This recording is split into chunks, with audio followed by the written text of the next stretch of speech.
Chers amis, nous avons vu que la liturgie, comme toute la vie chrétienne, est une école qui nécessite d'exercer le don de science et le don d'intelligence. Mais comment exercer ce don d'intelligence? C'est ce que nous allons voir. Mais avant ça, jingle!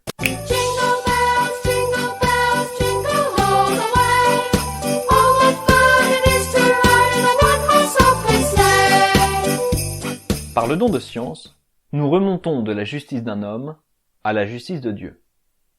Nous gagnons alors en sagesse, parce que celle-ci nous fait redescendre en jugeant de la justice des hommes, en la mesurant avec la justice que nous avons vue en Dieu. Le don d'intelligence, quant à lui, nous l'avons vu, va nous faire pénétrer ce qu'est la justice en elle-même, et surtout la justice de Dieu. Là où la science reste extérieure, en quelque sorte, l'intelligence, elle, pénètre par son regard au-delà des conséquences, pour voir ce que sont les causes, ce qu'est la chose elle-même, ici la justice. Lorsque l'intelligence pénètre la notion, jusque dans sa réalisation en Dieu, elle atteint en quelque sorte à ce qu'on appelle les noms divins, les noms que Dieu se donne lui-même, comme lorsqu'on appelle Dieu le juste, ou le Christ le soleil de justice. Mais une chose ne doit jamais être oubliée. On ne peut pas atteindre le mystère de Dieu. Ce qu'est Dieu, on ne peut le comprendre parfaitement. C'est pourquoi, fait remarquer le Père Bernard dans une autre conférence sur la liturgie que je vous mets en description, le théologien doit toujours se souvenir que son langage est inadéquat. Ces notions elles-mêmes, ces noms divins, sont des symboles de ce qu'est Dieu réellement. Toute notre intelligence de Dieu est analogique. Aussi, le chrétien doit prendre garde à s'attacher plus au sens qu'aux mots de la théologie. Il ne doit conserver avec ferveur les mots de la tradition que parce que ceux-ci sont les seuls à être réellement porteurs de sens.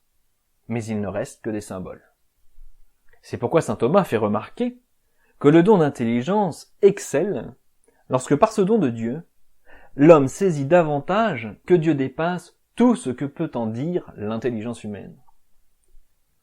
Ainsi, Dieu n'est pas juste, car le juste est celui qui conforme ses actes à la justice, en rendant à chacun ce qui lui est dû. Mais Dieu ne doit rien à personne.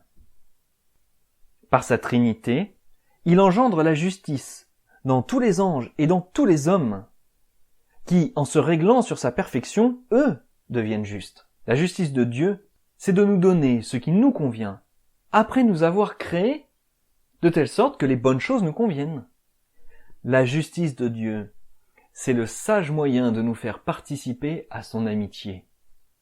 Ce qui est juste pour Dieu, c'est que chacun puisse accéder librement à son amitié. Dieu n'est pas amitié ou justice. Dieu, par sa vie intime, rend possible l'amitié et la justice. Peut-être comprenez-vous alors que Dieu est au-delà de toute amitié et de toute justice, mais que pour dire ce que nous percevons de l'amitié et de la justice de Dieu, il n'y a plus de mots.